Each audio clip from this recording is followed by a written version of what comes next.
അതായത് ഇസ്രായേലിലെ ഹമാസ് നടത്തിയ സെയിം ഓപ്പറേഷനിലാണ് കാശ്മീരി നടത്തിയത്. അപ്പൊ എന്തുകൊണ്ടാണ് ഇസ്രായേൽ ആവശ്യപ്പെടുന്നത് ഹമാസിനെ ബാൻ ചെയ്യണം? അപ്പൊ ആ സംഭവത്തിലോട്ട്, അസംഷനിലോട്ട്, ആ സംഭവം അനാലിസിസ് ആണ് ഈ വീഡിയോയ്ക്കകത്ത് കൂടുതൽ പറയുന്നത്. ഇപ്പൊ ലോകത്തിലെ ഈ ഹമാസ് എന്ന് പറയുന്നത്, ഹിസ്ബുള്ള എന്ന് പറയുന്നതും ഹൂത്തികൾ എന്നൊക്കെ പറയുന്നത്, ഇവരുടെ ഏറ്റവും മുമ്പിലുള്ള ഏറ്റവും വലിയ ശത്രു എന്ന് പറയുന്നത് ഇസ്രായേല്, മറ്റൊരു ശത്രു അമേരിക്കയാണ്. അപ്പം ഇവർക്ക് ഡയറക്റ്റ് ഇന്ത്യ ശത്രു അല്ല. അപ്പം അതുകൊണ്ടാണ് ഇന്ത്യ അവരെ ബാൻ ചെയ്യാത്തത്. പക്ഷെ എന്തുകൊണ്ടാണ് പറഞ്ഞ് ഇസ്രായേൽ ഇവരെ ബാൻ ചെയ്യണമെന്ന് അതിലോട്ട് കയറാം. എന്താണ് റീസൺ? അമേരിക്ക എന്തുകൊണ്ട് പറഞ്ഞു ഇവരെ ബാൻ? അതിലോട്ട് കയറാം.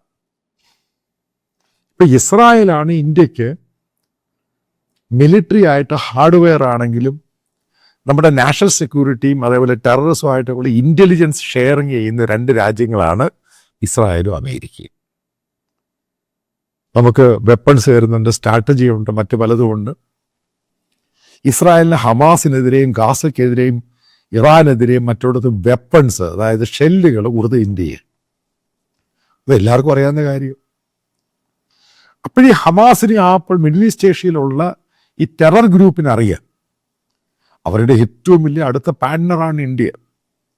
അപ്പൊ ഇന്ത്യ എങ്ങനെ അറ്റാക്ക് ചെയ്യും? ഇന്ത്യ എങ്ങനെ ഈ ഭാഗം ഇസ്രായേലിൽ നിന്നും അമേരിക്കയിൽ നിന്നും മാറ്റും? അതിന് കാശ്മീരാണ് പറ്റിയ സാധനം.